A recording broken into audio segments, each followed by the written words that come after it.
आप सभी को मेरा नमस्कार। आज ज्योग्राफी के अंतर्गत हम एक छोटा सा टॉपिक लेके आए हैं जो कई छोटे छोटे एग्जाम्स में आपको देखने को मिल सकते हैं। इससे रिलेटेड क्वेश्चन, प्रमुख अंतरराष्ट्रीय सीमा रेखाएं।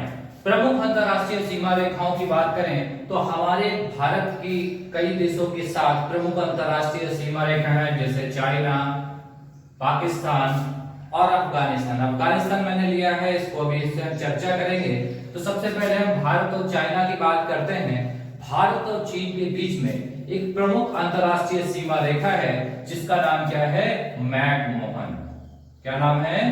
मैकमोहन, जिसका निर्धारण कब किया गया था?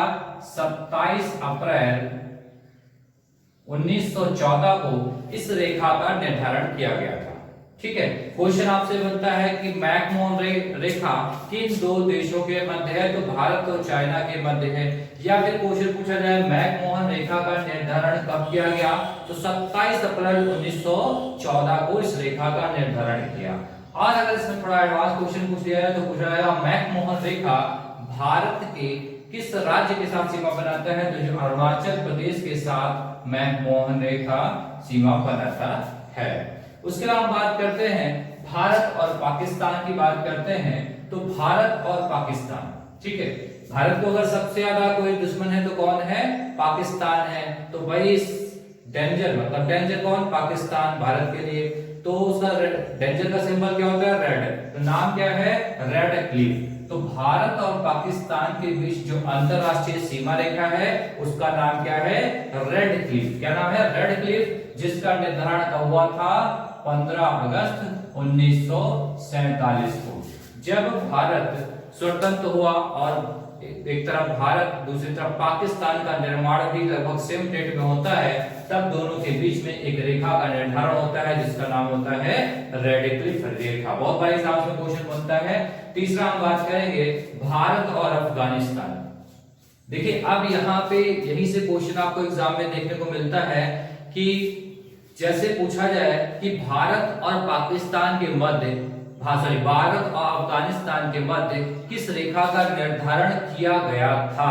किया गया था, बार बार कहें किया गया था।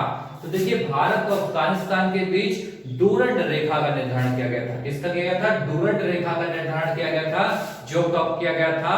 1893 में। 1893 में भारत और अफगानिस्तान के मध्य एक रेखा का निर्धारण किया गया जिसका नाम था डूरंड। ठीक है, कब किया गया? 1893 में। अब 1893 में पाकिस्तान का निर्माण नहीं हुआ था। इट मींस पाकिस्तान स्वतंत्र देश नहीं बना था। इट मींस बात करें तो ये पाकिस्तान ना होकर ये सब क्या एरिया था? ये भारत का ही एरिया था। ये भारत का ही एरिया था। तब क्या हुआ? भारत और अफगानिस्तान के बीच में कौन सी रेखा थी? डूरंड रेखा थी। ठीक है, अब अगर हम बात करें, क्वेश्चन बनता है डूरंड रेखा किन देशों के मध्य है? ठीक है, तो अब देखिए बाद में कब बन गया? 1947 में क्या बन गया? पाकिस्तान। अब देखिए, यही डूरंड रेखा जो भारत और अफगानिस्तान के बीच में थी, अब 1947 में 15 अगस्त 1947 को पाकिस्तान भी बन चुका था। अब बीच में आ गया पाकिस्तान। अब ये रेखा किसके किसके बीच में आ गई? तो अफगानिस्तान और पाकिस्तान।